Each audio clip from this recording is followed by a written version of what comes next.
emotional well-being emotional စိတ်နဲ့ခံစားမှုနဲ့ဆိုင်တော့ emotional စိတ်ခံစားမှုနဲ့ဆိုင်တော့ well-being ဒုက္ခချမ်းသာစိတ်ခံစားမှုနဲ့ဆိုင်တော့ ဒုက္ခချမ်းသာဆိုတော့ ကျွန်တော်တို့ကစိတ်တဒုက္ခလို့ပြောလို့ရတာပါနော်အဲ့တော့ emotional well-being ကိုကျွန်တော်တို့ကစိတ်တဒုက္ခလို့ပြောမယ် physical well-being ကြတော့ကျွန်တော်တို့ကကိုယ်ကာယနဲ့ဆိုင်တော့ဒုက္ခချမ်းသာကိုယ်ကာယနဲ့ဆိုင်တော့ဒုက္ခချမ်းသာဆိုတော့ကျွန်တော်တို့ပါတယ်ကာယဒုက္ခအဲ့တော့စိတ်တဒုက္ခကာယဒုက္ခ emotional well-being စိတ်တဒုက္ခ physical well-being ကာယဒုက္ခပါ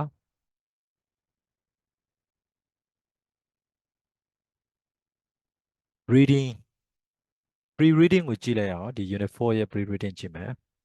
what generally makes you happy what ဘယ်ဟာက generally ယေဘုယျအားဖြင့် makes you happy မင်းကိုပျော်ရွှင်စေတာလဲ angry ဒေါသဖြစ်စေတာလဲ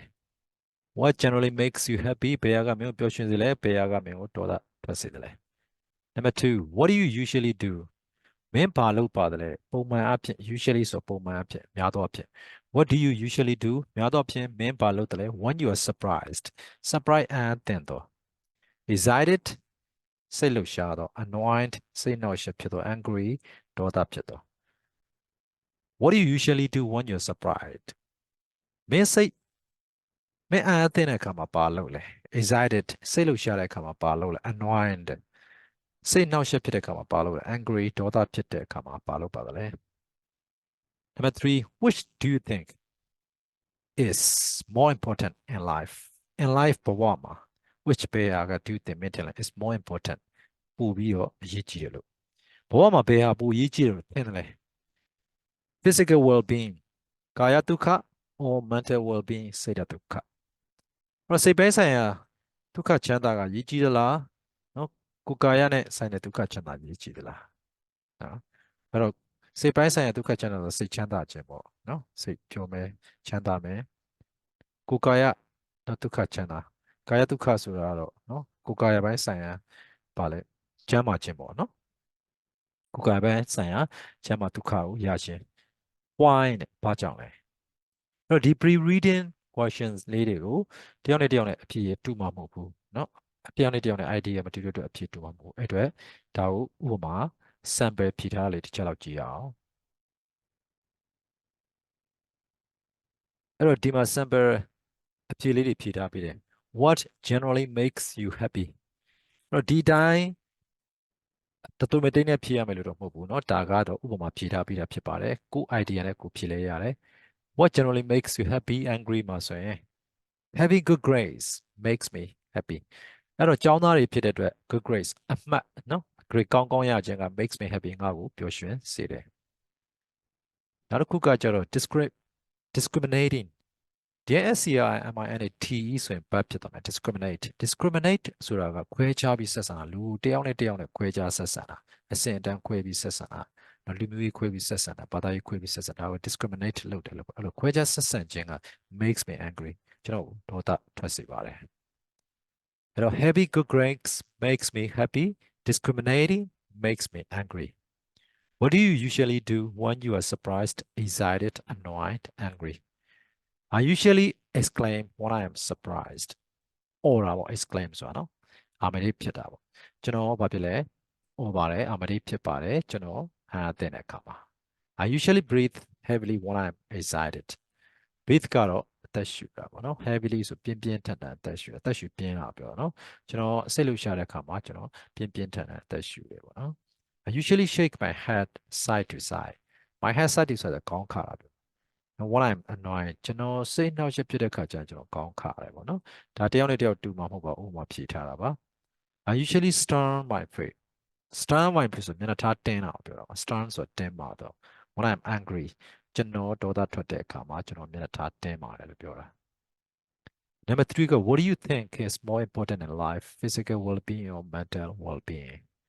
I think both physical well-being and mental well-being are equally important ကျွန်တော်ထင်ပါတယ် physical well-being ကာယဒုက္ခရော mental well-being စိတ်ဓာတ်ဒုက္ခရောနော်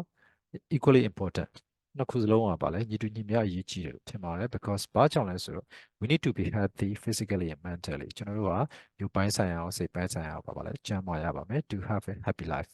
မပျော်ရွှင်တဲ့ဘဝတစ်ခုကိုရရှိဖို့အတွက်ဒါကတော့ခုနဒီ pre-reading question လေးတွေရဲ့ question လေးတွေကိုပြန်ပြီးတော့ဖြေထားပြီးတာဖြစ်ပါတယ်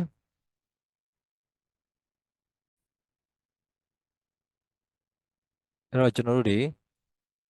ဒါလေးကိုဖတ်ကြည့်အောင် read the passage ကိုနော် emotion means emotion ဆိုတာကတော့ means အတိတ်ပဲရပါတယ်ဆိုလိုပါတယ် a strong human feeling လူသားတဲ့ပြင်းပြတဲ့ပြင်းထန်တဲ့ခံစားချက်နော်စိတ်ခံစားမှု emotion လို့ခေါ်တဲ့စိတ်ခံစားမှုဟာလူသားရဲ့ပြင်းထန်တဲ့နော်ပြင်းထန်တဲ့ခံစားချက်တစ်ခုဖြစ်ပါတယ် such as love မေတ္တာတရား hatred အမုန်းတရား anger ဒေါသအမျက်ဒေါသ and fear ကြောက်ရွံ့ခြင်းကြောက်ရွံ့ခြင်းတို့အမျက်ဒေါသတို့အမုန်းတရားတို့နော်ချစ်ချင်းမေတ္တာတို့လိုမျိုးလူသားရဲ့ပြင်းထန်တဲ့ခံစားချက်တစ်ခုလို့ဆိုလိုပါတယ်တဲ့စိတ်ခံစားချက်ဆိုတာ emotions ဟာစိတ်ခံစားချက်တွေဟာ are part of the human nature လူသားသဘာဝရဲ့ part အစိတ်ပိုင်းပဲဖြစ်ပါတယ် that အဲ့ဒါတွေမှာ consists of ပါဝင်မဲ့ range of feelings ခံစားချက်တွေမျိုးစုံပါဝင်တယ် range of feelings ဆိုတာခံစားချက်မျိုးခံစားချက်တွေမျိုးစုံပါဝင်တယ်အဲ့တော့ဒါခံစားချက်တွေမျိုးစုံပါဝင်တဲ့လူသားရဲ့ဘာဖြစ်လဲလူသားသဘာဝရဲ့အစိတ်ပိုင်းတွေပဲဖြစ်ပါတယ်အစိတ်ခံစားချက်ဆိုတာ which have a considerable impact on our lives considerable impact ဆိုတော့ impact ဆိုတက်ရောက်တာပြောနော် impact ဒီတက်ရောက်သည်အဲ့တော့ considerable impact ဆိုတိတိတတ်တာတက်ရောက်တာကိုပြောတာပါအဲ့တော့အဲ့ဒီခံစားချက်တွေက a range of feelings တွေနော်ခုနကဒီအချစ်တွေအမုန်းတွေဒါတွေဟာ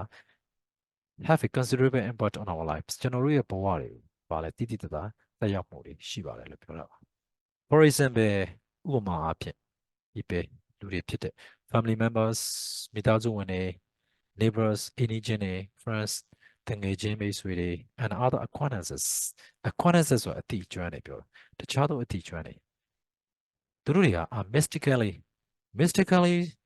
connected ဆိုတာချိတ်ဆက်ထားတယ်ဆက်သွယ်ထားတယ်နော် mystically connected သူတို့ကဘာလဲနက် mystically ဆိုနက်နဲဆိုပါတော့နက်နဲဆိုတာသူတို့ဟာဆက်ပတ်သက်နေတယ်လို့ပြောတာပါနက်နဲဆိုချိတ်ဆက်ထားပါတယ်ဘာနဲ့ချိတ်ဆက်ထားတယ် net ချိတ်ဆက် by ဆို net ပါနော်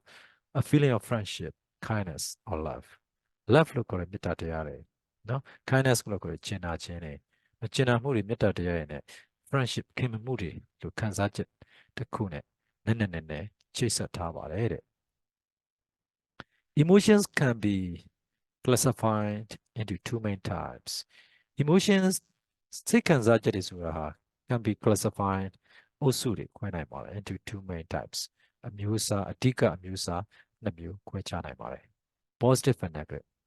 ကောင်းတဲ့စိတ်ခံစားချက်တွေနဲ့မကောင်းတဲ့စိတ်ခံစားချက်တွေ examples of positive emotions include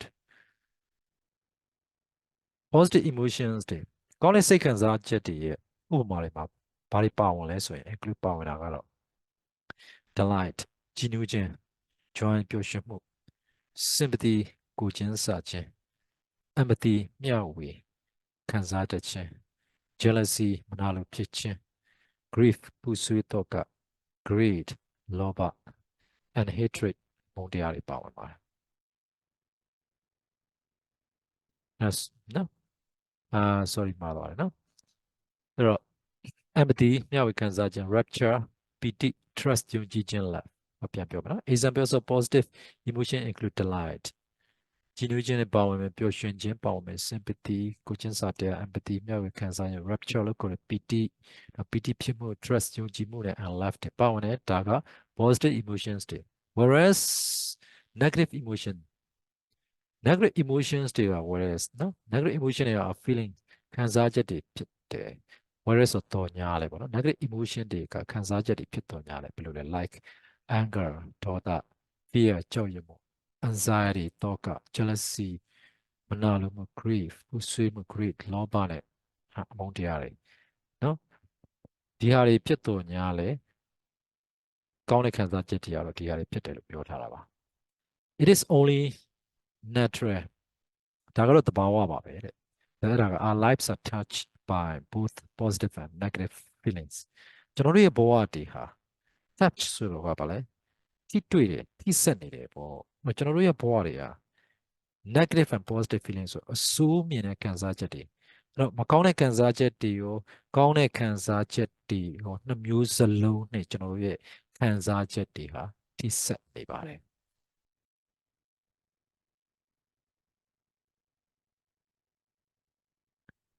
in order to have a proper understanding of our emotions in order အလို့ငါ to have ရရင် a proper understanding သင် proper သင်တဲ့လျောက်ပဲတော့ understanding နားလည်ခြင်း of our emotion ကျွန်တော်တို့ရဲ့စိတ်ခံစားချက်ကိုနော်ကျွန်တော်တို့ရဲ့စိတ်ခံစားချက်သင်တဲ့လျောက်ပဲသင်တဲ့လျောက်ပဲတဲ့နားလည်ခြင်းရရင်အလို့ငါ let us let us now အခု let us look ကြည့်ကြစို့ at a few basic emotions အခြေခံကြတဲ့စိတ်ခံစားမှုအချို့that အဲ့ဒါကတော့ we experience in daily life အဲ့ဒါကတော့ကျွန်တော်တို့ရဲ့နေ့စဉ်ဘဝမှာတွေ့ကြုံနေရတယ်။ကျွန်တော်တို့ရဲ့နေ့စဉ်ဘဝမှာတွေ့ကြုံနေရတဲ့အခြေခံကြတဲ့ခံစားချက်တချို့ကိုကျွန်တော်တို့ကြည့်ကြစို့ joy joy ဆိုပျော်ရွှင်မှုဆိုတာ is a feeling of great happiness ကြီးမားသောပျော်ရွှင်ခြင်းရဲ့ကြီးမားသောပျော်ရွှင်ခြင်းရဲ့ခံစားချက်တစ်ခုဖြစ်ပါတယ်တဲ့ပျော်ရွှင်မှုဆိုတာအဲ့ဒါက can be induced by induce ဆိုတာကဖြစ်ပေါ်စေတယ်ပေါ့နော်ဖြစ်ပေါ်စေနိုင်ပါတယ်လှုံ့ဆော်ပေးနိုင်တယ်ပေါ့နော် can be induced ဆိုလှုံ့ဆော်ပေးနိုင်တာမှဖြစ်ပေါ်စေနိုင်တယ် by နဲ့ the simplest thing ဆိုတော့ရိုးရှင်းတဲ့အရာလေးတွေနဲ့လည်းသူကပါပဲလေခုနကတော့ joy ဆိုတာမျိုးတော့ joy ဆိုတဲ့ပျော်ရွှင်မှုဆိုတဲ့ခံစားချက်ကဖြစ်ပေါ်နိုင်ပါတယ် like a kind word ကျင်နာတဲ့စကားလုံးတစ်လုံးနဲ့ပဲဖြစ်ဖြစ်เนาะကျင်နာတဲ့စကားလုံးတစ်လုံးနဲ့ a beautiful mountain view လှပတဲ့တောင်တန်းတစ်ခုရဲ့ရှုခင်းနဲ့ or an interesting shop ဘုံတို့စိတ်ဝင်စားစရာကောင်းတဲ့เนาะ site design မှာရှိတဲ့ပရင်းပေါက်တစ်ခုကိုပြောတာပါ shop window ဆိုတာကကျတော့ showcase အဖြစ်ထားတဲ့ showcase ဖြစ်ထားတဲ့ဆိုင်မှာဆိုင်ရ showcase ဖြစ်ထားတဲ့အပြင်ကနေပြီးတော့เนาะလမ်းဘေးရတဲ့ဖြတ်သွားဖြတ်လာတွေကြည့်လို့ရအောင်လို့เนาะသူက Windows ပုံစံမျိုးသူက showcase သူတို့ရောင်းတဲ့ပစ္စည်းတွေကိုမှန်နေနဲ့ကာပြီးတော့အထဲထဲမှာခင်းကျင်းပြသထားတာပါเนาะအပြင်ကထွက်သွားတဲ့လူတွေရဲ့စိတ်ဝင်စားမှုရအောင်ဥပမာဆိုရင်ရုပ်ရှင်တွေထဲမှာမြင်ဖို့မယ်ဆိုရင်ဖြတ်သွားရင်ပါလေအယုတ်တွေနဲ့เนาะလူယုတ်တွေမှာအဝတ်အစားတွေစိန်တွေရွှေတွေဒါမျိုးအကောင်းစားပစ္စည်းတွေဝတ်ထားပြီးတော့မှန်နဲ့ကာထားတဲ့စတိုးဆိုင်မှာရှိတဲ့ showcase ကို shop window လို့ခေါ်တာပေါ့။ဖြတ်သွားတဲ့လူကအဲ့ဒီ shop window ကိုကြည့်ပြီးရင်စိတ်ဝင်စားသွားမယ်။နောက်တချို့စိတ်ဝင်စားပြီးတော့ဝယ်မယ်ပေါ့နော်။ဒါကိုပြောတာ။အဲ့တော့ interesting shop window ဆိုအဲ့လိုမျိုးစိတ်ဝင်စားစရာကောင်းတဲ့ shop window လေးတစ်ခုကဟိုကြည့်ပြီးတော့လေပျော်ရွှင်မှုဆိုတာရနိုင်တယ်လို့ပြောတာပေါ့နော်။ပျော်ရွှင်မှုဆိုတဲ့ကိစ္စကတော့ပါလဲ simplest thing တွေကနေပြီးတော့လေပါလဲဖြစ်ပေါ်စေနိုင်တယ်။နောက်ခုနလိုကျင်လာတဲ့လူတစ်ယောက်ရဲ့ကိုပြောလိုက်တဲ့ကျင်လာတဲ့စကားလေးတစ်ခွန်းကြောင့်ပဲဖြစ်ဖြစ်လှပတဲ့တောင်တန်းလေးရှုခင်းတစ်ခုကိုမြင်လိုက်လို့ပဲဖြစ်ဖြစ်ဒါမှမဟုတ်လမ်းလျှောက်နေဖြတ်သွားတဲ့ခုနလိုမျိုးစိတ်ဝင်စားကောင်းတဲ့ shop window လေးမြင်လိုက်တဲ့အခါမှာကိုမဝင်နိုင်တဲ့ဒါလေးကိုကြည့်ပြီးတော့ကြည်နူးသွားတာမျိုးလေးတစ်ချိန်ချိန်တော့ငါဝယ်မယ်ဒီလိုမျိုးတွေးပြီးကြည်နူးသွားတာမျိုးလေးအဲ့လိုမျိုးလေးပဲဖြစ်ဖြစ်အဲ့ဒီအရာလေးတွေနော်ရွေးရှင်းတဲ့အရာလေးတွေကလည်းနေပြီးတော့ပါလဲဖြစ်ပေါ်စေနိုင်တယ်လို့ပြောတာပါ this can be said to be the most this can be said ဒါကတော့ပြောနိုင်ပါတယ်နော် the most positive emotion to be the most positive emotion ဆိုတော့ဗာလဲအကောင်းဆုံး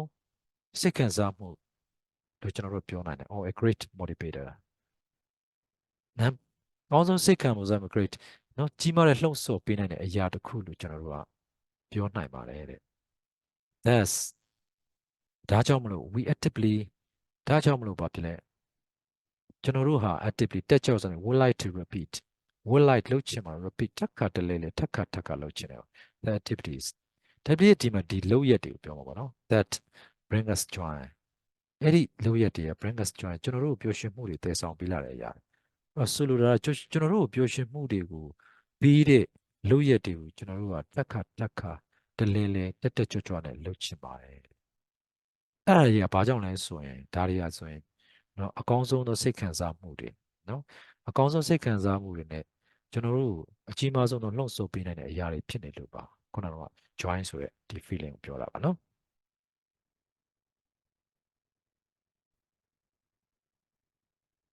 sympathy ကိုချင်းစာတရားဆိုတာ is a feeling of being sorry ခံစားချက်တစ်ခုဖြစ်နေတာ being ဖြစ်နေတဲ့ခံစားချက်တစ်ခုဖြစ်တဲ့ sorry နော်စိတ်မကောင်းဖြစ်နေတဲ့ခံစားချက် for someone တစ်စုံတစ်ယောက်အတွက် who is in a bad situation bad situation တော်တော်အခြေအနေဆူဆူဝါဖြစ်နေတဲ့လူတစ်ယောက်ကိုပြောတာပေါ့အခြေအနေတော်တော်ဆူဆူဝါဖြစ်နေတဲ့လူတစ်ယောက်အတွက်နော်စိတ်မကောင်းဖြစ်နေတဲ့ခံစားချက်တစ်ခုဟာ sympathy လို့ခေါ် sympathy ဖြစ်ပါတယ် for example ဥပမာအဖြစ်ပြောရင် we feel sympathy ကျွန်တော်တို့ဟာကိုချင်းစာစိတ်ခံစားရတယ် for flat victims flat victims ဆိုရေကြီးတဲ့ရေဘေးဒုက္ခသည်တွေ or crash victims ဆိုတာရင်တိုက်မှုပေါ့နော်။ဘာရင်ပဲတိုက်ပေါ့နော်။အရင်တိုက်မှုကြောင့်ဖြစ်တဲ့ဒုက္ခသည်တွေအဲ့လိုလူတွေအတွက် we understand ကျွန်တော်နားလဲတယ် and care about their problem ပြီးတော့သူတို့ရဲ့ဘာဖြစ်လဲပြဿနာတွေပဲကျွန်တော်တို့ကနော် view decide ရှိပေးတယ်ဒါမျိုးပြောတာပါအဲ့လိုမျိုးဖြစ်တဲ့ခံစားချက်ပါနော်သူတို့ဖြစ်နေတဲ့ခံစားချက်ကိုနားလဲပေးတယ်နော်သူတို့ရဲ့ပြဿနာတွေကိုကျွန်တော်တို့တွေပါလဲအဲ view side ပေးတယ်ပေါ့နော်အဲ့လိုမျိုးဖြစ်နေတဲ့ခံစားချက်တို့ပြောတာပါ empathy ဆိုမျှယူခံစားခြင်းပေါ့နော်မျှပြီးတော့မျှဝေခံစားတတ်ခြင်း is usually described မျှဝေခံစားတတ်ခြင်းမျှဝေခံစားခြင်းဆိုတာကများသောအားဖြင့် describe ပေါ်ပြတယ် as အနေနဲ့ပေါ်ပြ the feeling ခံစားချက်တစ်ခု that အဲ့ဒါက we understand ကျွန်တော်နားလေတယ် and share someone else emotion ပြီးတော့တစ်စုံတစ်ယောက်ရဲ့စိတ်ခံစားမှုကိုဘာဖြစ်လဲမျှဝေခံစားတယ် or experience သူ့ရဲ့တွေ့ကြုံတစ်ခု as if အနေတကယ်တော့ပဲ they were our own ကျွန်တော်တို့ဖြစ်နေတယ်လို့မျိုးကျွန်တော်တို့ရဲ့ကိုယ်ပြဿနာလည်းမျိုးဟုတ်ပြီနော်ကျွန်တော်တို့ဖြစ်နေတဲ့ပြဿနာလည်းမျိုးကျွန်တော်တို့ခံစားနေရတယ်လို့မျိုးတစ်စုံတစ်ယောက်ရဲ့ဖြစ်နေတဲ့စိတ်ခံစားချက်တွေအတွေ့အကြုံတွေကိုကျွန်တော်တို့ကမျှဝေပြီးတော့နားလည်ပြီးတာဖြစ်တာ share and understand ဖြစ်တယ်เนาะမျှဝေပြီးတော့နားလည်ပြီးတဲ့အဲ့ဒီခံစားချက်က empathy လို့ပြောပြပါတယ်တဲ့ for example ဥပမာအဖြစ်ဆိုရင် we feel empathy ကျွန်တော်တို့ empathy ဖြစ်ပါတယ်မျှဝေခံစားတတ်တဲ့ခံစားချက်ဖြစ်တယ် for people who have lost their parents မိဘတွေဆုံးရှုံးသွားတဲ့လူတွေအတွက်ကျွန်တော်မျှဝေခံစားပေးတယ် sons or daughters သားသမီးတွေသားတွေနောက်သမီးတွေမိဘတွေဆုံးရှုံးသွားတဲ့လူတွေအတွက်ကျွန်တော်တို့ကဥပမာအဖြစ်ဆိုရင်ကျွန်တော်တို့ empathy ဖြစ်တယ်မျှဝေခံစားတဲ့ခံစားချက်ဖြစ်ပါတယ် showing empathy for others အဲ့တော့မျှဝေခံစားရတယ်ပေါ့နော်လူတစ်ယောက်ရဲ့ဟောစာနာနားလေတာပေါ့ဗျာမျှဝေခံစားတယ်စာနာနားလေစိတ်ပေါ့နော်တို့စာနာနားလေပြီးတဲ့ဒီစိတ်ဟာစာနာနားလေမှုဟာဆိုရင်နော်ဒါကိုစာနာနားလေခြင်းပေးတာပေါ့နော်စာနာနားလေမှုပေးတာဆိုရင်ဘာဖြစ်လဲဆိုရင် it's a way နီးလန်းတစ်သွေဖြစ်ပါတယ် managing our emotions and training our minds managing our emotions ကျွန်တော်တို့ခံစားချက်တွေကိုဘာလုပ်တာလဲကျွန်တော်တို့ရဲ့စိတ်ခံစားချက်တွေကို manage လုပ်တယ်ဆိုတာစိတ်ခံစားချက်တွေကိုထိန်းကျောင်းမိတာပေါ့နော်စီမံခန့်ခွဲတယ်ဆိုတော့ဒီမှာထိန်းကျောင်းတာတယ် training လေ့ကျင့်ပေး our minds ကျွန်တော်တို့ရဲ့စိတ်တွေ to prepare ပြင်ဆင်ထားဖို့ themselves for challenges နော်အဲ့တော့ပြင်ဆင်ထားဖို့ဘာတွေပြင်ဆင်ထားဖို့လဲကျွန်တော်စိန်ခေါ်မှုတွေပြင်ဆင်ထားနိုင်ဖို့အတွက်နော်စိန်ခေါ်မှုတွေကိုပြင်ဆင်သူတို့ဘာသာသူတို့နော်စိန်ခေါ်မှုတွေကိုပြင်ဆင်ထားနိုင်ဖို့အတွက်ကျွန်တော်တို့ရဲ့စိတ်တွေကျွန်တော်တို့ခံစားချက်တွေကိုနော်စခံစားချက်တွေကိုထိန်းကျောင်းပြီးတော့လေ့ကျင့်ပေးခြင်းနည်းလမ်းတစ်သွယ်ပဲဖြစ်ပါတယ်လို့ပြောတာပါ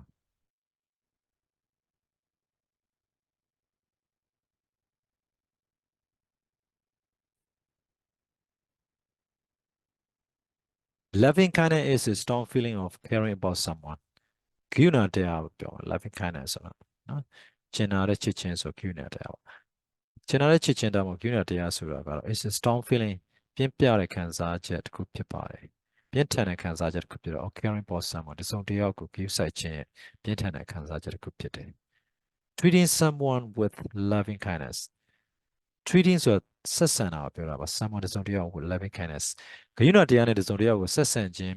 ဟာတဲ့ means အဓိပ္ပာယ်နော်ရပါတယ် we say ကျွန်တော်တို့ပြောတယ် do လုပ်တယ် or think နော်တွေးတယ် or something နော်တစ်စုံတစ်ခုတွေးတယ် for their welfare သူတို့ရဲ့အကောင်းအကျိုးတွေကျွန်တော်တို့ကပြောတယ်ကျွန်တော်တို့ကလုပ်တယ်ကျွန်တော်ပြောဆိုတွေးခေါ်လုပ်ကင်တယ်ဆိုတာဆိုလိုတဲ့အဓိပ္ပာယ်ပါတော့ဒီစာသားကတစ်စုံတစ်ယောက်ကိုဂိနော်တရားနဲ့ဆက်ဆံခြင်းဆိုတာကသူတို့ကောင်းကျိုးတွေကျွန်တော်တို့လုပ်တယ်ပြောတယ်ဆိုတယ်တွေးတယ်ဆိုတဲ့အဓိပ္ပာယ်ပါပဲတဲ့ in other words တခြားအနေနဲ့ပြောရင်တနည်းအားဖြင့်ပြောမယ်ဆိုရင် we try to make them happy ကျွန်တော်တို့ကသူတို့ကိုပျော်ရွှင်အောင်လုပ်ဖို့ကြိုးစားတာပါ we try ကျွန်တော်တို့ကြိုးစား to make them happy သူတို့ပျော်ရွှင်အောင်ကျွန်တော်တို့ကလုပ်ဖို့ကြိုးစားရတယ် instead of အစားပါ causing harm or suffering causing harm ဆိုသူတို့ harm ဆိုဒုက္ခဘေးဥပဖြစ်စေဒီပေါ့နော်သူတို့ဘေးဥပဖြစ်စေဒါ or ဒါမှ suffering သူတို့ခံစားရစေအောင်တစုံတစ်ခုကိုပါလဲဝေဒနာခံစားရတယ်မတက်မတာခံစားရတယ်အဲ့တော့တစုံတစ်ခုခံစားရစေဒါမဟုတ်ဘူးဘေးအပဖြစ်စေတဲ့အစာကျွန်တော်တို့ကသူတို့ကိုပျော်ရွှင်အောင်လုပ်ဖို့ကြိုးစားတာပါတဲ့ surprise is a feeling that is caused by something unexpected surprise ဆိုတာအံ့ဩမှုဆိုတာကကြတော့ဘာဖြစ်လဲဆိုရင်ခံစားချက်တစ်ခုပဲအဲ့ဒါက cause ဖြစ်တာ by something နဲ့ဖြစ်တယ်ပေါ့နော် something unexpected မျှော်လင့်မထားသောအရာတစ်ခုနဲ့နော်ဖြစ်စေတဲ့ခံစားချက်တစ်ခုက surprise ပါပဲ once something surprising happens to us နော် something surprising အသင့်စရာကောင်းတဲ့တစ်ခုခု happens to ကျွန်တော်တို့ကိုဖြစ်တဲ့ one အခါမှာဆိုရင် we raise eyebrows ကျွန်တော်တို့ရဲ့မျက်ခုံးကိုပင့်လိုက်တယ် to open our eyes wider ကျွန်တော်တို့မျက်လုံးတွေကိုနော်မျက်လုံးတွေကိုပို့ပြီးတော့ကြည်ကြည်မြင်အောင်ဖွင့်လိုက်တယ်နော်ကြည်ကြည်မြင်ဖွင့်လို့ရအောင်လို့ကျွန်တော်တို့မျက်ခုံးတွေကိုပင့်လိုက်တယ် to allow us to see what is happening ဘာတွေဖြစ်မလဲဆိုတာကျွန်တော်တို့မြင်ခွင့်ရအောင် what is happening ဘာတွေဖြစ်နေလဲဆိုတာ to allow us to see ကျွန်တော်တို့မြင်ခွင့်ရအောင်လို့ကျွန်တော်တို့မျက်လုံးတွေကိုကြည်ကြည်ဖွင့်ရဖို့တော့ကျွန်တော်တို့မျက်ခုံးတွေပင့်လိုက်တယ်ကျွန်တော်တို့ဟာဘာဖြစ်လဲအတဲ့စရာကောင်းတဲ့တစုံတစ်ခုသာကျွန်တော်တို့ဖြစ်ပြီဆိုရင်လို့ပြောတာပါဖြစ်တဲ့အခါမှာဆိုရင်ပြောတာပါ anxiety ဆိုတာကြတော့စိတ်သောကပေါ့နော်အဲ့တော့သောကဖြစ်ခြင်းပေါ့နော်သောကဖြစ်ခြင်းဆိုတာကတော့နော် is a normal human emotion ဒါကတော့ဘာဖြစ်လဲဆိုရင်လူသားတွေရဲ့ဘာဖြစ်လဲပုံမှန်စိတ်ခံစားမှုတစ်ခုပဲဖြစ်ပါတယ်แต่အဲ့ဒါကတော့ is found တွေ့ရပါတယ် as a reaction to stress ဘာအနေနဲ့တွေ့ရလဲဆိုရင် as ဆိုအနေနဲ့တွေ့ရတယ်ပေါ့နော် as a reaction to stress အဲ့တော့စိတ်ဖိစီးမှုပေါ့နော်စိတ်ဖိစီးမှုကိုတုံ့ပြန်တဲ့အရာတစ်ခုအနေနဲ့ဘာဖြစ်လဲသောကဖြစ်ခြင်းပေါ့နော် anxiety လို့ခေါ်တဲ့စိတ်သောကကိုကျွန်တော်တို့ကဘာလဲတွေ့ရတယ်အဲ့ဒါကဘာဖြစ်လဲလူသားရဲ့ခံစားချက်ပုံမှန်ခံစားချက်တစ်ခုပဲဖြစ်တယ် normal anxiety is what we feel normal anxiety ဆိုတာပုံမှန်သောကဖြစ်တဲ့ခြင်းဆိုတာကတော့เนาะပုံမှန်သောကဖြစ်ခြင်းဆိုတာကတော့ is ဖြစ်တယ် what we feel ကျွန်တော်တို့ဘယ်လို what we feel ကျွန်တော်တို့ဘယ်လိုခံစားရလဲ when we are exposed ကျွန်တော်တို့ exposed ဆိုတာတွေ့ကြုံနေထိတွေ့တယ်ပေါ့နော်ဒီမှာတွေ့ကြုံရတဲ့အခါမှာเนาะ when we are exposed တွေ့ကြုံရတာ to external stresses external stress ဆိုတာပြင်ပဖိအားတွေအဲ့တော့ကျွန်တော်တို့ပြင်ပကဖိအားတွေကိုเนาะဖိအားတွေဒါမှမဟုတ်စိတ်ဖိစီးမှုတွေတွေ့ကြုံရတဲ့အခါမှာ such as losing a job အလုပ်ပြုတ်သွားတာမျိုးတွေ having difficulties ဆိုတော့အခက်အခဲတွေ having ရှိနေခြင်းတွေ not in marriage တော့လက်ထပ်ဖို့တော့ပေါ့နော်ဒါမှမဟုတ် sorry in marriage လက်ထပ်ဖို့မဟုတ် in marriage အိမ်တော်ရေးအဲ့တော့အိမ်တော်ရေးမှာအခက်အခဲတွေနော်အိမ်တော်ရေးမှာအခက်အခဲဒီပြဿနာတွေပေါ့အိမ်တော်ရေးမှာအခက်အခဲတွေရှိနေတာမျိုးတွေအလုပ်ပြုတ်သွားတာမျိုးတွေအော်ဒါမှ our children getting a ကျွန်တော်တို့ရဲ့သားသမီးတွေဖျားနာ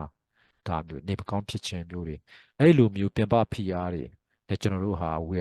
we are exposed ကျွန်တော်တွေ့ကြုံရတဲ့အခါမှာနော် what we feel ကျွန်တော်တို့ဖြစ်တာကတော့ဘာဖြစ်လဲ normal anxiety ဖြစ်တယ်ပုံမှန်နော်ပုံမှန်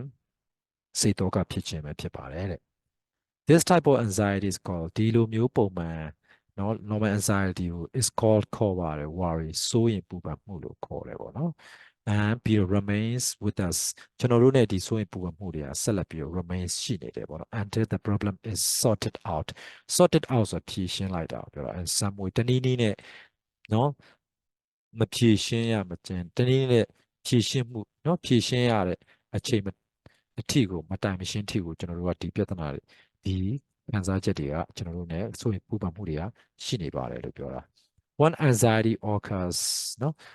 ခုနကဆိုရင်တော့ကနော်ပေါ်တဲ့အခါမှာ occurs ဆိုပေါ်တယ် in response to a more immediate threat เนาะအဲ့တော့ဘယ်လိုမျိုးမှာ immediate threat ဆိုရုတ်တရက်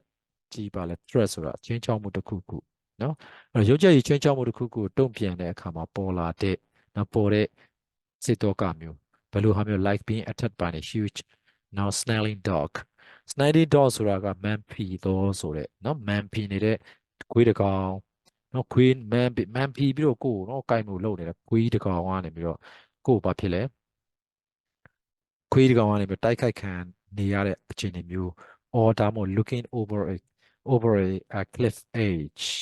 အဲ့လိုမှမဟုတ်ဘူးဆိုရင်ကျွန်တော်တောင်ရဲ့เนาะ cliff edge ဆိုတာပါကြောက်ကဘာရဲ့အစွန်းမှာကြောက်ကဘာအစွန်းမှာ look over ကြည့်ရက်ပြီးတော့ကြည့်နေရတဲ့အနေအထားမျိုးအဲ့လိုမျိုးဖြစ်နေခြင်းเนาะအဲ့လိုဖြစ်နေခြင်းမှာဖြစ်လာတဲ့เนาะအဲ့လိုဖြစ်နေခြင်းမှာဖြစ်လာတဲ့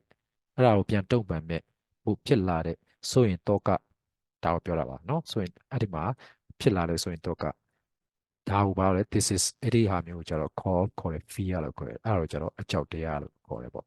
အဲ့တော့သူက anxiety မှာမှတော့နှစ်မျိုးခွဲလိုက်တယ် worry နဲ့ fear ဆိုပြီးခွဲလိုက်တယ်ပေါ့ worry ဆိုတာကတော့ကျွန်တော်တို့ပုံမှန်အဖြစ် normal အဖြစ်ဖြစ်တယ်ဆိုရင်တော့ကတွေเนาะကျွန်တော်တို့တွေနေ့တူဝါကြုံနေရတဲ့ပြဿနာတွေကြောင့်မို့ဖြစ်လာတဲ့ဟာမျိုးတွေပေါ့เนาะဥပမာဆိုရင်ဝေးကြီးပြဿနာတွေကြောင့်ရှိမယ်အလုပ်ကိုင်ဆင်မပြေမှုတွေရှိမယ်မိသားစုပြဿနာတွေကြောင့်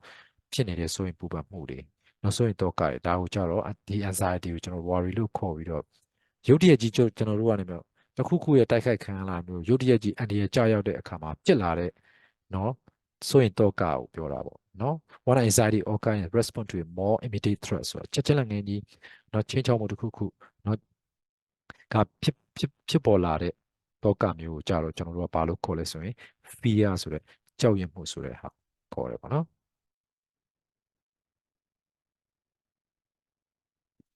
anger ဆိုတော့ဒေါသဆိုတာကတော့ is a strong feeling ဒါကလည်းဘာဖြစ်လဲသူကလည်း strong feeling တစ်ခုဖြစ်တယ်ပေါ့နော်ဒေါသဟာလည်း strong feeling တစ်ခုဖြစ်တယ် that makes us အဲ့ဒါကကျွန်တော်တို့ဖြစ်စေတဲ့ want to hurt ဆိုတာနာကျင်အောင် hurt ဆိုတာနာကျင်အောင်လုပ်တယ်နာကျင်အောင်လုပ်စေချင်တယ် or criticize ဆိုရင်ဘာလဲဝေဖန်တယ်ပေါ့နော် someone တစ်စုံတစ်ယောက်ဝေဖန်တယ် because of ဘာကြောင့်လဲဆို something bad or unfair something bad ဆိုတော့ဆိုးရတဲ့အရာတစ်ခုကြောင့် order unfair မတရားမှုเนาะမတရားခြင်း that has happened အဲ့တော့မတရားတာတစ်ခုဖြစ်သွားလို့ဒါမှမဟုတ်ဆိုးဝါးတစ်ခုဖြစ်သွားလို့တစ်စုံတစ်ယောက်ကိုကျွန်တော်တို့ကဘာဖြစ်လဲဝေဖန်ခြင်းနဲ့နာကျင်အောင်လုပ်ချင်တယ်အဲ့ဒီခံစားချက်ကိုကျွန်တော်တို့ကဘာလဲ anger ဒေါသလို့ပြောခေါ်ပါတယ် we have expressed this type emotion ကျွန်တော်တို့ဒီ we have expressed ကျွန်တော်တို့ဖော်ပြပြီးပါပြီ this type of emotion ဒီခံစားချက်အမျိုးအစားကိုဖော်ပြပြီးသွားပြီဒီစိတ်ခံစားချက်အမျိုးအစားကိုဖော်ပြပြီးပြီ to try and deal with to try ကြိုးစားပြီးတော့ deal with ဆိုတာကဖြေရှင်းတာကိုပြောတာပါ deal with a problem เนาะအဲ့တော့ပြဿနာတစ်ခုကိုဖြေရှင်းကြိုးစားပြီးဖြေရှင်းဖို့အတွက် rather than run away from it rather than run away from it အဲ့ဒီကနေပြီးတော့ထွက်ပြေးတာထက် rather than ဆိုတာထက်ပေါ့နော်အဲ့တော့အဲ့ဒီပြဿနာမျိုးကနေပြီးတော့ထွက်ပြေးတာထက်အဲ့ဒီဟာကိုကြိုးစားပြီးဖြေရှင်းဖို့ဒီခံစားချက်ကိုပါလေဒီဟာကိုကြိုးစားပြီးဖြေရှင်းဖို့ဒီခံစားချက်မျိုးကိုကျွန်တော်တို့ကဖော်ပြပြီးဖြစ်ပါတယ်လို့ပြောတာပေါ့အဲ့တော့ဆိုလိုတာကခုနကဒီလိုမျိုးတစ်ခုခုကြောင့်ဒေါသဖြစ်သွားတဲ့ကိစ္စမျိုးဒေါသเนาะဖြစ်လာတဲ့လူတစ်ယောက်ကိုနာကျင်အောင်လုပ်ချင်တာဖြစ်ဖြစ်เนาะလူတစ်ယောက်ကိုနည်းနည်းနာပြောဆိုဝေဖန်ခြင်းနဲ့စိတ်ဖြစ်လာဖြစ်အဲ့ဒီဟာမျိုးဖြစ်လာတဲ့အခါကျရင်ကျွန်တော်တို့ဒီလိုခံစားချက်မျိုးကိုဒီလိုခံစားချက်မျိုးကိုကျွန်တော်တို့ကနေပြီးတော့ရအောင်ထိန်းချုပ်ပြီးတော့ဒီလိုခံစားချက်မျိုးကိုဘာဖြစ်လဲ try to deal with ဆိုတာဒါဟုတ်เนาะအဲ့လိုဟာမျိုးကိုကျွန်တော်တို့ကဘာ problem ပြဿနာတစ်ခုကိုစူးစမ်းပြီးဖြေရှင်းဖို့เนาะစူးစမ်းပြီးဖြေရှင်းဖို့ဆိုတာကိုပြောပြเนาะထွက်ပြေးတဲ့ထက်စာရင်ဒီဖြစ်နေတဲ့ပြဿနာကိုစူးစမ်းဖြေရှင်းဖို့အတွက်ဒီလိုခံစားချက်မျိုးနဲ့ပတ်သက်ပြီးကျွန်တော်တို့ကဖော်ပြပြီးဖြစ်ပါတယ်လို့ပြောတာပါ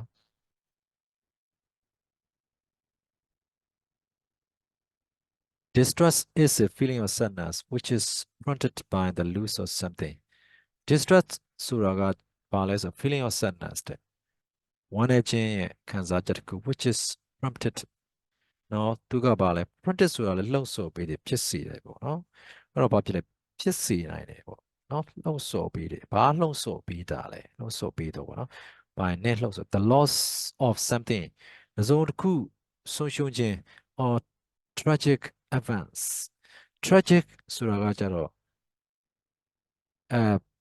စိတ်မကောင်းစရာကောင်းတော့ကြေကွဲစရာကောင်းတော့ tragic ဆိုကြေကွဲစရာကောင်းတယ်ကြေကွဲစရာကောင်းတော့ events လို့ခေါ်တယ်အဖြစ်အပျက်တွေကဒါမှမဟုတ်ဘူးဆိုရင် the loss of something လို့ခေါ်တယ်တစ်စုံတစ်ခုဆုံးရှုံးခြင်းနဲ့လှုံ့ဆော်တဲ့ နော်ဝမ်းနေတဲ့ဆိုတဲ့ခံစားချက်တစ်ခုဟာ distress လို့ခေါ်တယ်ပရိဒေဝတောကကိုပဲပြောတာပါနော်အဲ့တော့တောကပရိဒေဝပါနော်သူကနော်ပရိဒေဝတောက်လောင်ခြင်းဆိုရယ်နော်အလွန်တရာဝမ်းနေခြင်းပေါ့ distress ကအဲ့တော့ပရိဒေဝနော်အဲ့တော့ပရိဒေဝဒါမှမဟုတ်ပရိဒေဝတောကပါနော်အဲ့တော့ပူပင်တောကပဲပြောပါပူပင်တောကတွေအဲ့တော့ပူပင်တောကတွေ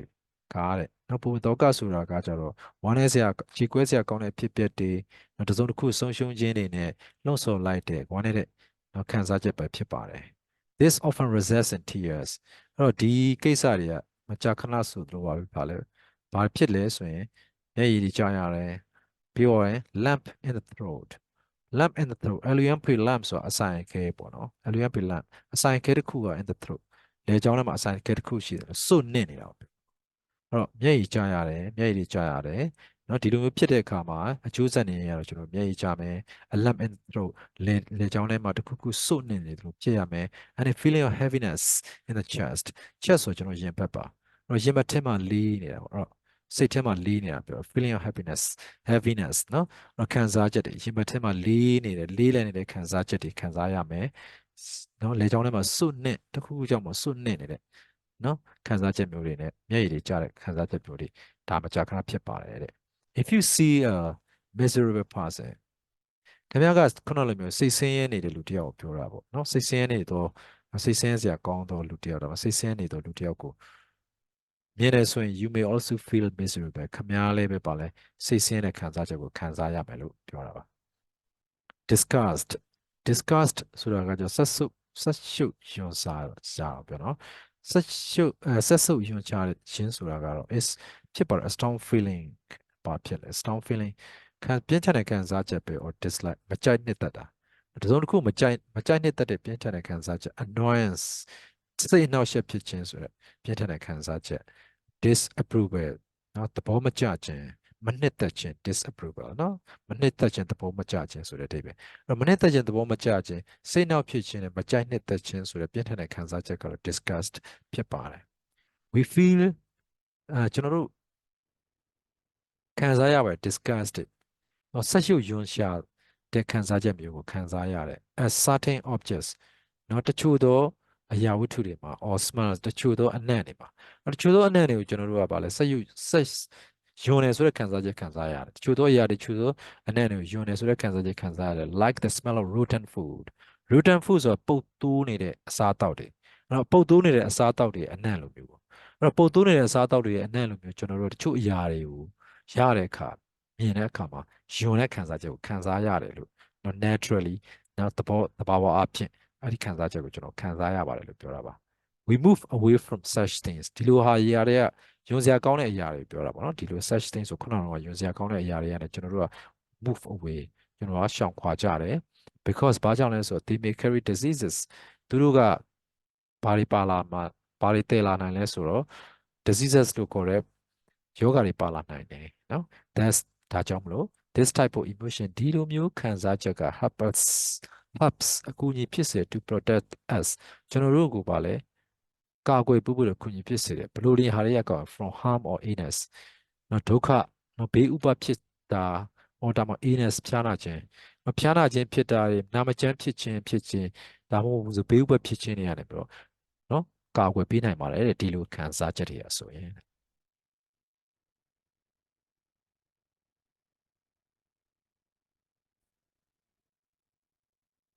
according to psychologists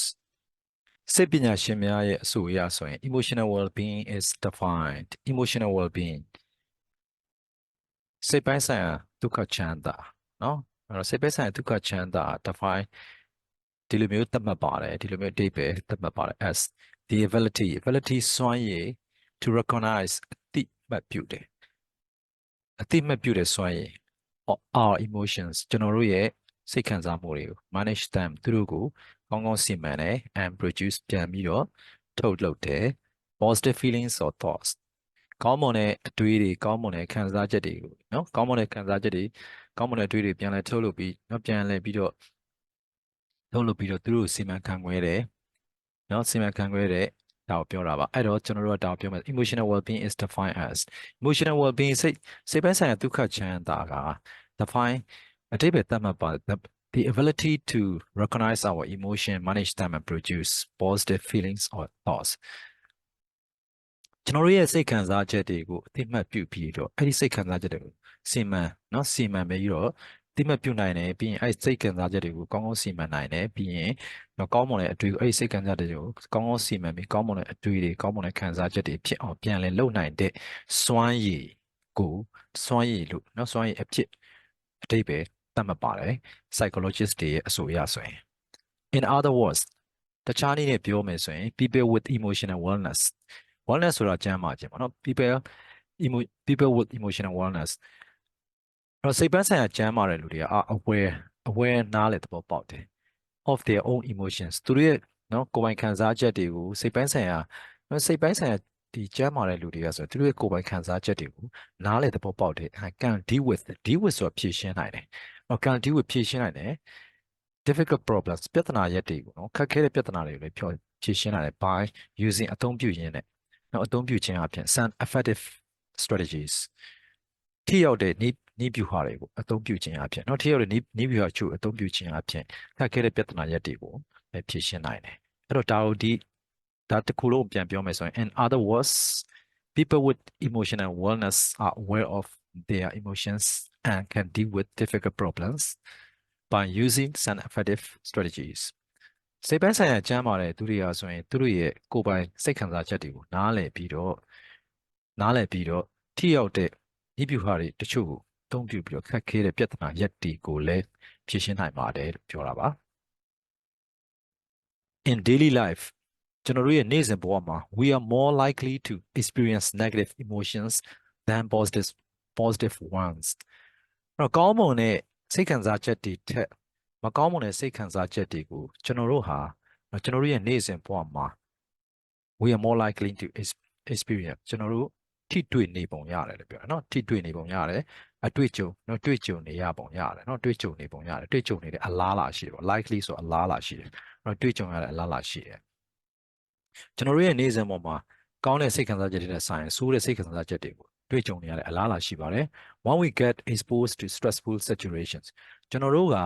stressful situations တွေလို့ခေါ်တဲ့စိတ်ဖိစီးစရာကောင်းတဲ့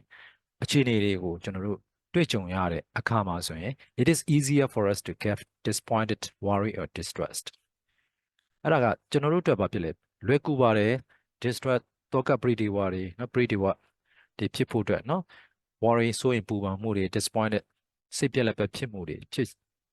ရဖို့အတွက်ကျွန်တော်တို့တက်ကတော့အဲ့ဒါပို့လွယ်တယ် especially အထူးသဖြင့် if we are emotionally unhealthy အဲ့ဒီပြင်ကျွန်တော်တို့ကစိတ်ပိုင်းဆိုင်ရာမကျန်းမာဘူးဆိုရင်ကျွန်တော်တို့ကခုနက stressful situation တွေကိုတွေ့ကြုံရတဲ့အခါမှာကျွန်တော်တို့စိတ်တက်ကြလွယ်မယ်ဆိုရင်ပူပန်လွယ်မယ်စိတ်ပြက်လက်ပဲဖြစ်လွယ်မယ်ဆိုပြီးတော့ပြောတာပါ also we blame others or criticize them ကျွန်တော်တို့ကwe blame အပြစ်တင်တယ်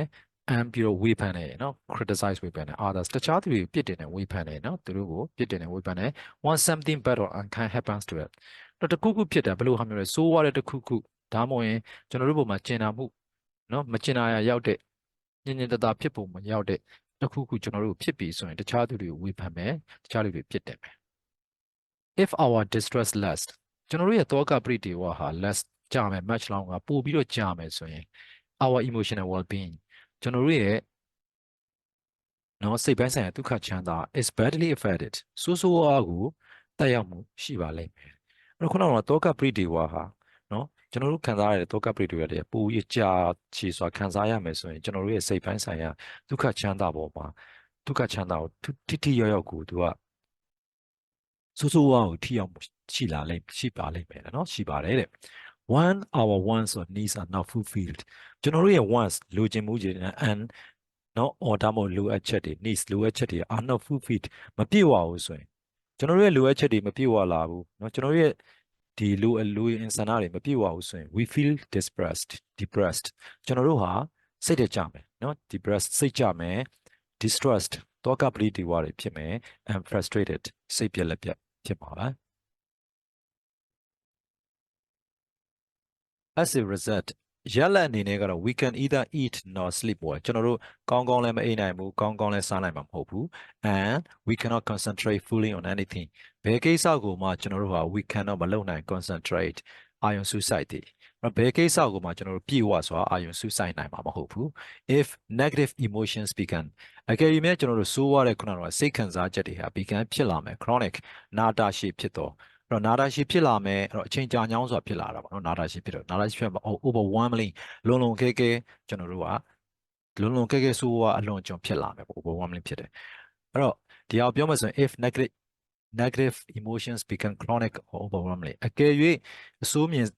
နဲ့စိတ်ခံစားချက်တွေကနာတာရှည်ဒါမှမဟုတ်ဘူးဆိုအလွန်ကြုံဖြစ်လာမယ်ဆိုရင် we were faced with problems ကျွန်တော်တို့ face နော်တွေ့ကြုံရပါလိမ့်မယ်problems ပြဿနာရက်တင်နဲ့ကျွန်တော်တို့တွေ့ကြုံရမယ် like losing our loved ones ကျွန်တော်တို့ချစ်မြတ်နိုးတဲ့သူတွေเนาะကျွန်တော်ချစ်ခင်တဲ့သူတွေကို losing ဆုံးရှုံးရတာမျိုးတွေ emotional well-being typically brings เนาะတမန်ယူကြအဖြစ်ကတော့ emotional well-being စိတ်ပိုင်းဆိုင်ရာဒုက္ခချမ်းသာစုက brings တေဆောင်လာပြီးတဲ့ pleasant feelings ဆိုခုနကတော့ဗာလဲကြည်နူးစရာကောင်းတော့ pleasant เนาะကြည်နူးစရာကောင်းတဲ့ခံစားချက်တွေ such as excitement happiness and love အဲ့တော့ချစ်ခင်မြတ်နိုးမှုတွေเนาะချစ်ခင်ခြင်းတွေပျော်ရွှင်မှုတွေနဲ့စိတ်လှုပ်ရှားမှုတွေတကယ်တော့ကြည်နူးစရာကောင်းတဲ့ခံစားချက်တွေကိုတမန်ယူကြအပြင်စိတ်ဒုက္ခချမ်းသာကနေပြီးတော့เนาะစိတ်ပိုင်းဆိုင်ရာဒုက္ခချမ်းသာကပြီးပါတယ်တဲ့ this does not mean ဒါကတော့မဆိုလိုပါဘူးเนาะဒီလိုမျိုးဖြစ်ပေမဲ့ဒီကိစ္စကတော့မဆိုလိုဘလို့မဆိုလိုဘူးလဲဆိုရင် that it is free from sadness and anxiety ကျွန်တော်တို့ဆိုရင်တော့ကတွေနဲ့ sense နဲ့ one နဲ့မှုတွေကနေ free လွတ်ကင်းသွားတယ်လို့တော့လွတ်မြောက်သွားတယ်လို့တော့မဆိုလို့ကျွန်တော်တို့မှာ one နဲ့မှုတွေမရှိတော့တာတော့ဆိုရင် boost one နဲ့မှုတွေဆိုရင်တော့ကနေမရှိတော့ဘူးဆိုလို့မရှိတော့ဘူးဆိုတာမျိုးတော့ကျွန်တော်တို့ကဒါမဆိုလိုပါဘူးတဲ့ emotionally healthy people စိတ်ပိုင်းဆိုင်ရာကျန်းမာတဲ့လူတွေဟာဆိုရင် also experience စိတ်ပိုင်းဆိုင်ရာကျန်းမာတဲ့လူတွေဟာလည်းပဲ also experience တွေ့ကြုံရပါတယ် negative feelings ခုနကတော့ဆိုးရတဲ့ခံစားချက်တွေကိုတွေ့ရတယ် such as anxiety เนาะဆိုရင်တော့ကတွေเนาะဆိုရင်တော့ကတွေတွေ့ရတယ် rage ဒေါသတွေအမျက်ဒေါသတွေ doubt တန်တရားဖြစ်မှုတွေ or sadness လို့ခေါ်တဲ့ဝမ်းနည်းမှုတွေတော့သူကတွေ့ကြုံရပါတယ် however ဘယ်လိုပဲဖြစ်ဖြစ်ပါ they can cope with ဆိုတာကင်တွယ်ဖြေရှင်းနိုင်တယ်ပြောနော်သူကကင်တွယ်ဖြေရှင်းနိုင်တယ်သူတို့ကကင်တွယ်ဖြေရှင်းနိုင်မယ် life challenges ဘဝရဲ့စိန်ခေါ်မှုတွေကိုတော့သူတို့ကင်တွယ်ဖြေရှင်းနိုင်ပါတယ် and ပြီးတော့ they can even manage သူတို့ even manage စီမံမှုတော့လုပ်နိုင်တယ် to bounce back after having been defeated ဆိုရှုံးနိုင်သွားတာကိုပြောတာပေါ့နော်အကယ်၍သူတို့ကရှုံးနိုင်သွားတယ်ဆိုရင်တော့ bounce back ပြန်လုပ်နိုင်တယ်ပြန်လဲနလန်ထူလာနိုင်တယ်လို့ပြောမှာ bounce back ဆိုတော့နော်အကယ်၍သူတို့ကခုနကဘဝမှာရှုံးနိုင်သွားတယ်ဆိုရင်တော့ပြန်လဲနလန်ထူလာနိုင်အောင်နော်စီမံနိုင်ပါတယ်လို့ပြောတာပါ that's ဒါကြောင့်မလို့ emotional well-beingလို့ခေါ်တဲ့စိတ်ပိုင်းဆိုင်ရာဒုက္ခချမ်းသာစိတ်ဓာတ်ဒုက္ခဟာဆိုရင် has ရှိပါတယ် a big role ကြီးမားတဲ့အခန်းကဏ္ဍရှိတယ် hourly role အခန်းကဏ္ဍ to play နော်လှုပ်ဆောင်ရပေါ့ဒီမှာနော် in seeking happiness seek ဆိုရှာဖွေတာပြောတာ seeking happiness ရှာဖွေဒါဘာကိုရှာဖွေလဲ happiness and life satisfaction ပျော်ရွှင်မှုနဲ့ life satisfaction ဆိုဘဝကိုကျေနပ်မှု satisfaction ကျေနပ်မှုဘဝကိုကျေနပ်မှုနဲ့ပျော်ရွှင်မှုကိုရှာဖွေဖို့ရအတွက်စိတ်ဓာတ်ဒုက္ခဟာဆိုကြီးမားတဲ့အခန်းကဏ္ဍမှာနော်ပါဝင်ပြုဆောင်ပါတယ်လို့ပြောတာပေါ့နော်ကြီးမားတဲ့အခန်းကဏ္ဍမှာနော်ရှိပါတယ်လို့ပြောတာပေါ့ကြီးမားတဲ့အခန်းကဏ္ဍမှာပါဝင်ပြုဆောင်နေကြီးမားတဲ့အခန်းကဏ္ဍရှိတယ်လို့ပြောတာပါနောက်5 the well-known psychologist လူသိများထင်ရှားတဲ့ well-known ဆိုတာလူသိများထင်ရှားတဲ့ psychologist စိတ်ပညာရှင်နော်ဒေါက်တာဟောဘောင်းချန်နော်ဒေါက်တာဟောဘောင်းချန်ကဘာပြောလဲလူသိများထင်ရှားတဲ့ဒေါက်တာဟောဘောင်းချန်စိတ်ပညာရှင်ဒေါက်တာဟောဘောင်းချန်က has suggested သူကအကြံပေးထားတယ် a list of practical ways လက်တွေ့ကျသော practical ways ဆိုတာနည်းလမ်းတွေလက်တွေ့ကျတဲ့နည်းလမ်းတွေစင်ရတစ်ခုပေးထားတယ် to achieve emotional well-being achieve ဆိုတာရရှိတာပေါ့နော်ဘာကိုရရှိအောင်မြင်ရရှိဘာကိုအောင်မြင်ရရှိရလဲဆိုတော့ emotional well-being စိတ်ဓာတ်ဒုက္ခကိုအောင်မြင်ရရှိဖို့အတွက်လက်တွေ့ကျတဲ့နည်းလမ်းနော်လက်တွေ့ကျတဲ့နည်းလမ်းတွေပါတဲ့စင်တစ်ခုပေးထားတယ် and stay resilient ဆိုတာမူလအခြေအနေပြန်လဲနော်အဲ့တော့တစုံတစ်ခုကနေပြီးတော့ဖိနှိပ်ခံရတာပဲဖြစ်ဖြစ်တစုံတစ်ခုရှုံးနေတာဖြစ်နော်ပြန်ပြီးတော့ မူလအခြေအနေပြန်ဖြစ်တော့နလန်ပြန်ထူတော့ဆိုတဲ့အတိတ်ပဲပါနော်မူလအခြေအနေတိုင်းကိုပြန်လဲရောက်ရှိတော့နလန်ပြန်ထူနိုင်တော့ဆိုတဲ့အတိတ်ပဲပါ resilient ကနော်resilient stay resilient stay resilient ဆိုမူလအတိုင်းပြန်ပြီးတော့ဖြစ်လာရအောင်နော် to emotionally stressful situation ဘလို့အခြေအနေမျိုးမှာလဲဆိုရင် emotionally stressful situation လို့ခေါ်ရဲစိတ်ပိုင်းဆိုင်ရာစိတ်ဖိစီးမှုများတဲ့အခြေအနေတွေကနေပြီးတော့เนาะအခြေအနေတွေမှာမူလအခြေအနေတိုင်းเนาะပြန်လဲပြီးတော့เนาะပြန်လဲကောင်းမွန်လာဖို့เนาะမူလအခြေအနေတိုင်းပြန်မူလအရင်မူလတိုင်းပြန်လဲဖြစ်လာနေစေရန်အတွက်เนาะပြီးတော့စိတ်တဒုက္ခရဖို့ရန်အတွက်လက်တွေ့ကျတဲ့နည်းလမ်းတွေကိုသူက suggest လုပ်ထားပါတယ်တဲ့အဲ့တော့ကျွန်တော်တို့သူ့ရဲ့လက်တွေ့ကျတဲ့ suggest လုပ်ထားတဲ့နည်းလမ်းလေးတွေကိုဖတ်ကြည့်မယ် stay honest ရိုးသားပါတဲ့เนาะရိုးသားပါတဲ့be honest with others တခြားသူတွေနဲ့ရိုးသားပါနော် be honest with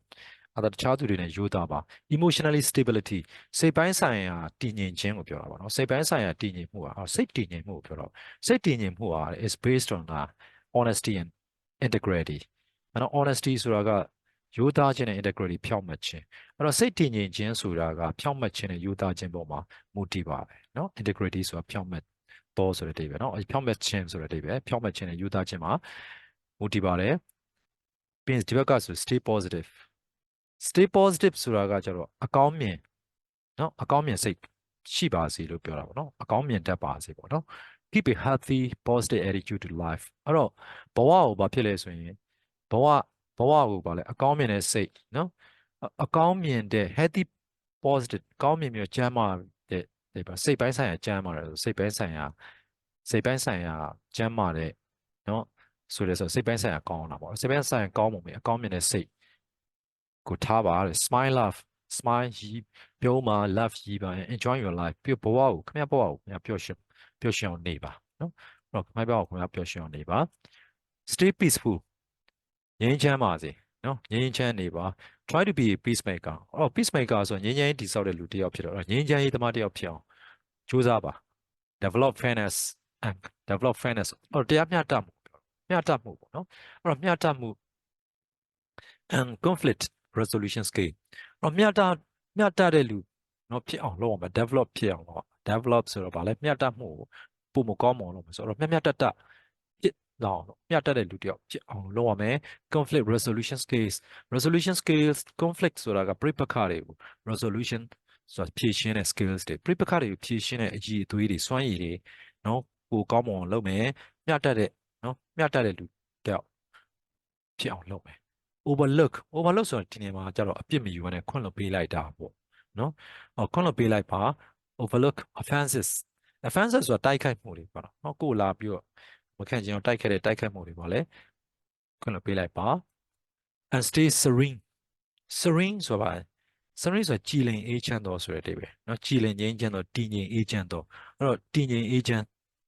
နော်အဲ့တော့တည်ငြိမ်အေးချမ်းတယ် calm ဆိုတာအေးအေးဆေးဆေးဖြစ်သောအဲ့တော့ serene ကအေးငြိမ်သော calm က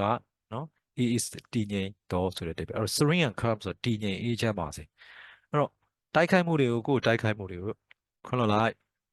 overload ဆိုခွင့်လွှတ်လိုက်ဆိုမတိကျုံပြလိုက်ပေါ့နော် serene and calm ဘာပလို့မလဲတည်ငြိမ်အေးချမ်းနေပါ stay connected အဆက်အသွယ်မပြတ်ရှိပါစေလို့ပြောတာပါနော်ဆက်သွယ်ထားပါလို့ဆက်သွယ်မပြတ်ရှိပါစေပေါ့ stay close to those who provide support for your emotional recovery ဆိုပြန်လည်ကောင်းမွန်တာပြောတာနော်ပြန်လည်ကောင်းမွန်တာအဲ့တော့ခင်ဗျားစိတ်ပိုင်းဆိုင်ရာပြန်လည်ကောင်းမွန်အောင်လို့အတွက် support ပေးတဲ့နော် support ဆိုတာထောက်ပံ့ပေးတယ်နော်အဲ့တော့ထောက်ခံပေးတဲ့လူတွေကိုယ်တော့အထောက်ပံ့ဖြစ်စေတယ်အောင်လို့ပါပဲလေ provide ပေးတဲ့လူတွေကို stay close အဲ့ဒီလူတွေနဲ့နိကပ်နေမယ် stay close ဆိုရင်နိကပ်နေပါနော်အဲ့တော့ stay close to those who provide support for your emotional recovery and keep yourself away ဆိုရှောင်နေလို့ပြောတာနော် keep away ဆိုတော့ခပ်ဝေးရနေအဲ့တော့ခပ်ဝေးရနေရပါခင်ဗျာခပ်ဝေးရနေပါ from those အဲ့ဒီလူတွေ who do not အဲ့လိုကိုယ့်အတွက်စိတ်ပိုင်းဆိုင်ရာကောင်းမွန်လာအောင်နော်ကိုယ့်ရဲ့စိတ်ခွန်အားတွေကိုမပေးတဲ့လူတွေကိုပြောတာပေါ့နော် emotional recovery ဆိုစိတ်ပိုင်းဆိုင်ရာပြန်လည်ကောင်းမွန်ခြင်းဆိုတော့အဲ့တော့စိတ်ခွန်အားတွေစိတ်ပိုင်းဆိုင်ရာပြန်လည်ကောင်းမွန်လာဖို့အတွက်စိတ်ခွန်အားတွေမပေးတဲ့လူတွေနဲ့ခပ်ဝေးရှောင်နော်ကိုယ့်အဲ့လိုမျိုးစိတ်ခွန်အားတွေပေးတဲ့လူတွေနဲ့နိကပ်နေ stay grateful grateful ကကျေးဇူးတည်တတ်တော့ stay modest and humble modest ကကျွန်းတော့ humble ကနှိမ်ချတော့ stay modest and humble အဲ့တော့ကျွန်တော်တို့ကျွန်းတော့ပြီးနှိမ်ချရမယ် gratitude နော် gratitude ကကျေးဇူးတာနော်အဲ့တော့ကျေးဇူးတရားကဘာဖြစ်လဲ opens the door to more friendships အဲ့တော့ကျေးဇူးတရားကတကားကိုဖွင့်ပေးတယ် to more friendships ခင်မင်မှုတွေနော်ခင်မင်မှုတကားကိုဖွင့်ပေးပါတယ်အဲ့တော့တပားသူကိုကျွန်တော်တို့ကကျေးဇူးတရားကိုသိတတ်ရမှာပေါ့နော်အဲ့တော့ဆိုရင်အဲ့လိုကျေးဇူးတည်တဲ့လူဆိုရင်ပို့ပြီးတော့နော်ခင်မင်တဲ့လူတွေပေါ်လာမယ်ဒါကိုပြောတာပါ stay determined determined ဆိုတန်တဲ့တန်ခိုင်မှာပါစေလို့ပြောတာပေါ့ find the key reason for your emotional recovery အကြောင်းရင်းတစ်ခုအဓိကကျတဲ့အကြောင်းရင်းတစ်ခုရှာမယ်နော် for your emotional recovery ခင်ဗျားစိတ်ပိုင်းဆိုင်ရာပြန်လည်ကောင်းမွန်မှုရဲ့အဓိကအကြောင်းရင်းကဘာလဲဆိုတာရှာမယ် and stick to it ပြီးတော့အဲ့ဒါကိုဆွဲဆွဲမြဲမြဲရှိပါစေအဲ့တော့ find the key reason ဆိုတော့ရှာမယ်အကြောင်းရင်းကို for your emotional recovery ခင်ဗျားရဲ့မင်းရဲ့စိတ်ပိုင်းဆိုင်ရာပြန်လည်ကောင်းမွန်မှုရဲ့အဓိကအကြောင်းရင်းရှာမယ် and stick to it အဲ့ဒါကိုဆွဲဆွဲမြဲမြဲရှိမယ်အဲ့တော့ကိုယ့်အတွက်ဘယ်ဟာကနော်ကိုယ်စိတ်ပိုင်းဆိုင်ရာပဲကောင်းမွန်စေတဲ့အရာဘယ်ဟာလဲအဲ့ဒီဟာကိုလုပ်ပေါ့နော်ဆွဲဆွဲမြဲမြဲလုပ်ပေါ့ stay intentional intentional ဆိုတာရည်ရွယ်ချက်ရှိသောဆိုတဲ့အဓိပ္ပာယ်ပါနော်ရည်ရွယ်သောနော် intentional သည်ရည်ရွယ်သောဘာဖြစ်လဲရည်စူးသောတမင်တကာတစ်စုံတစ်ခုကိုပြုလုပ်သောဆိုတဲ့အဓိပ္ပာယ်နော်တမင်တကာပြုလုပ်သောဆိုတဲ့အဲ့တော့ stay intentional ဆိုရင်ရည်ရွယ်ချက်ရှိပါစေလို့ပြောမှာနော်ရည်ရွယ်ချက်ရှိရပါမယ် try to have a specific aim ဆိုတာလည်းရည်ရွယ်ချက်ပဲเนาะအတိအကျတဲ့ရည်ရွယ်ချက် in view try to have a specific aim ဆိုတော့ဗာလဲတိကျတဲ့ရည်ရွယ်ချက်ရှိပါစေလို့ပြောတာပါเนาะအမြင်မှာတိကျတဲ့ရည်ရွယ်ချက်ရှိပါစေဆိုတော့အဲ့တော့ကျွန်တော်တို့ကတိကျတဲ့ရည်ရွယ်ချက်ရှိပါစေเนาะတိကျတဲ့ရည်ရွယ်ချက်ရှိဖို့ကြိုးစားပါလို့ပြောမှာเนาะ try ဆိုတော့ကြိုးစားပါ stay deliberate အဲ့တော့ deliberate เนาะ stay deliberate deliberate ဆိုတာကရည်ရွယ်เนาะတမင်တကာရည်ရွယ်ချက်ရှိရှိဖြစ်သောရည်ရွယ်ချက်ရှိရှိလုပ်သောဆိုတဲ့အဓိပ္ပာယ်เนาะရည်ရွယ်ချက်ရှိလုပ်သော deliberate ရည်ရွယ်ချက်ရှိလုပ်ပါရည်ရွယ်ချက်ရှိနေပါ determined တန်ဋိဌာန်เนาะခိုင်မာပါစေ and purposeful เนาะ purposeful ဆိုရင်ဘာဖြစ်လဲ purpose ကလည်းရည်ရွယ်ချက်ပဲเนาะ purpose ကလည်းတစ်စုံတစ်ခုလှုပ်ချင်တဲ့เนาะလှုပ်ချင်တဲ့ရည်ရွယ်ချက်ပဲအဲ့တော့ purposeful ဘာဖြစ်လဲရည်ရွယ်ချက်ပြည့်ပြည့်ဝဝနဲ့နေပါလို့ပြောတာအဲ့တော့ stay deliberate determined and purposeful ဆိုတော့ရည်ရွယ်ချက်ပြည့်ပြည့်ဝဝနဲ့နေပြီးတော့เนาะရည်ရွယ်ချက်ရှိလုပ်ကိုင်မှာပြီးရင် determined တန်ဋိဌာန်ခိုင်မာပါစေ stay strong တန်မာပါစေတဲ့เนาะအဲ့တော့မာကျောပါစေပေါ့ try to have ရအောင်လုပ်ပါ the strength and courage အင်အားနဲ့ strength and courage တတိမွေးနော်အင်အားနဲ့တတိမွေးပါပေါ့ try to have ဆိုရအောင်လို့အင်အားနဲ့ခွန်အားနဲ့တတိကိုမွေးပါ to face difficult situations to come အဲ့တော့လာမဲ့ to come လာမဲ့နော်ခက်ခဲတဲ့အခြေအနေတွေကိုရင်ဆိုင်မှုအတွက်ခွန်အားနဲ့တတိကိုမွေးပါ stay balanced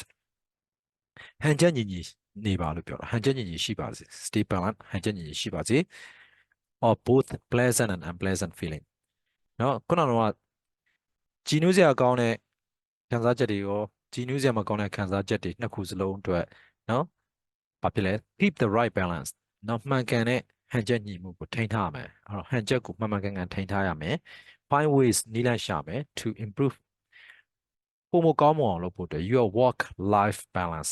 work life balance ဆိုတာကကြတော့ဗာလဲဘဝနဲ့အလုပ်ဟန်ချက်ညီမှုပေါ့နော်အလုပ်ဘဝဟန်ချက်ညီမှုအဲ့တော့အလုပ်ဘဝ work life balance အလုပ်ဘဝဟန်ချက်ညီမှုဆိုတာအလုပ်လည်းလုပ်ရမယ်ဘဝမှာလည်းပျော်ရွှင်စရာနော်ပျော်ရွှင်ရမယ်ဘဝကိုလည်းပျော်ရွှင်ရမယ်အဲ့တော့နှစ်ခုစလုံးမျှမျှတတလုပ်ရမယ်အလုပ်ကြီးပဲလုပ်နေလို့မရဘူးနော်တစ်ချိန်လုံးပျော်ရွှင်နေဘဝမှာပျော်ရွှင်နေလို့ကြီးပဲမရဘူးအဲ့နှစ်ခုကိုဟန်ချက်ညီလုပ်မယ်အလုပ်လည်းလုပ်ရမယ်ပျော်ရွှင်အောင်လည်းနေရမယ်အဲ့တော့ work life balance ကိုပုံမကောင်းမှုအတွက်နည်းလမ်းတွေကိုရှာမယ်တဲ့ stay hopeful ဘာလို့ရမလဲမျှော်လင့်ချက်ထားပါနော်မျှော်လင့်ချက်နဲ့နေပါပေါ့ stay confidentကမိမိကိုယ်ကိုယ်ယုံကြည်မှုရှိတာကိုယ့်ကိုယုံကြည်မှုရှိနေပါစေ that your future is filled with မင်းရဲ့အနာဂတ်ဟာပြည့်နေတယ် with the promise of good things promise of good things ဆိုတာအလားအလာဒီမှာကျတော့ agree မဟုတ်ဘူးเนาะအလားအလာ of good things ကောင်းတဲ့အရာတွေเนาะကောင်းမွန်တဲ့အရာတွေလာမယ်ဆိုတဲ့အလားအလာနဲ့ပြည့် to come ဆိုတာလာမယ်เนาะကောင်းမွန်တဲ့အရာတွေလာမယ်ဆိုတဲ့အလားအလာနဲ့မင်းရဲ့အနာဂတ်ဟာပြည့်ဝနေတယ်ဆိုတာ နော်ပြေဝနေတယ်ဆိုတာမင်းယုံကြည်မှုထားပါ hope gives မျှော်လင့်ခြင်းဆိုတာကနော်မျှော်လင့်ခြင်းဆိုတာကဘာဖြစ်လဲမွေးဖွားပေးတယ်နော် give birth နော် gives birth မွေးဖွားပေး to bright and sweet future ချိုမြင်ပြီးတော့လင်းလက်တောက်ပါတဲ့အနာဂတ်ကိုမွေးဖွားပေးပါတယ်တဲ့အဲ့တော့ကျွန်တော်တို့ဒါလေးကျန်တာလေးဖတ်မယ် to enjoy a better quality of life better quality of life ဘာလဲပုံမကောင်းမင်းနဲ့နော်ဘဝတစ်ခုကို enjoy လုပ်ဖို့အတွက်ပေါ့နော်ပုံမကောင်းမွန်တဲ့ဘဝရည်သွေးတစ်ခုဆိုပုံမကောင်းမွန်တဲ့ဘဝတစ်ခုကိုဘာလဲ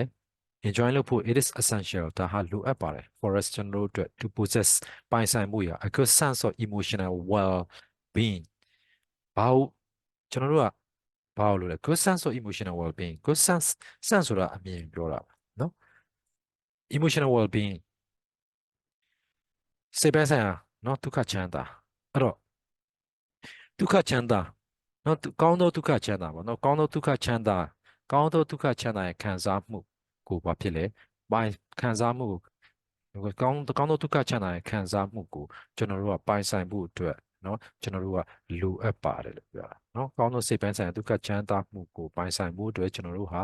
လိုအပ်ပါတယ်ဘဝမှာပုံမူကောင်းမွန်တဲ့ဘဝကိုကျွန်တော်တို့ကပျော်မွေ့ရဖို့ဆိုရင် the 10 practical ways suggested လက်တွေ့ကျတဲ့နီလန်း10ခုက suggested အကြံပေးထားတယ် above เนาะအပေါ်မှာရှိတဲ့လက်တွေ့ကျတဲ့ခုနကဒီ practical ways တွေကအကြံပေးထားတယ် will greatly contribute အဲ့တော့အပေါ်မှာအကြံပြုထားတဲ့လက်တွေ့ကျသောနီလန်း10ခုက will ဖြစ်ပါလိမ့် greatly ကြီးမားစွာနဲ့ contribute အထောက်ပံ့ဖြစ်မယ်ပေါ့เนาะအထောက်ပံ့ဖြစ်စေမယ် to our emotional well-being ကျွန်တော်တို့ရဲ့ဒုက္ခချမ်းသာအတွက်စိတ်ပိုင်းဆိုင်ရာဒုက္ခချမ်းသာအတွက်အထက်မှာဖော်ပြပေးထားအထက်မှာအကြံပြုထားတယ်နော်လက်တွေ့ကျတဲ့နီလန်း10တွေဟာကြီးစွာအထောက်အကူဖြစ်ပါလိမ့်မယ် they were release သူတို့ဟာဒီနီလန်း10တွေက release ဆိုတော့ short ချမယ်ပေါ့နော် release ဒါမှမဟုတ်ဆိုရင် release ဆိုရင်မရှိအောင်လုပ်လိုက်တော့မယ် our negative emotions ကျွန်တော်တို့ရဲ့အဆိုးမြင်တဲ့เนาะမကောင်းတဲ့စိတ်ခံစားချက်တွေကိုเนาะ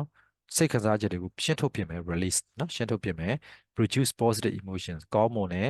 စိတ်ခံစားချက်တွေကိုဝေဖွားပေးမယ် and ပြီးတော့ help us ကျွန်တော်တို့ကိုကူညီပေးမယ် lead a happy healthy and peaceful life ပျော်ရွှင်ကျန်းမာပြီးတော့ငြိမ်းချမ်းတဲ့ဘဝတစ်ခုကိုကျွန်တော်တို့ကိုဘာဖြစ်လဲပေးအပ်ပါလိမ့်မယ် lead ဆိုတော့ဥဆောင်မယ်ဆိုတော့ lead ဆိုတော့ဘာဖြစ်လဲပေးအပ်လိမ့်မယ်ပေါ့နော်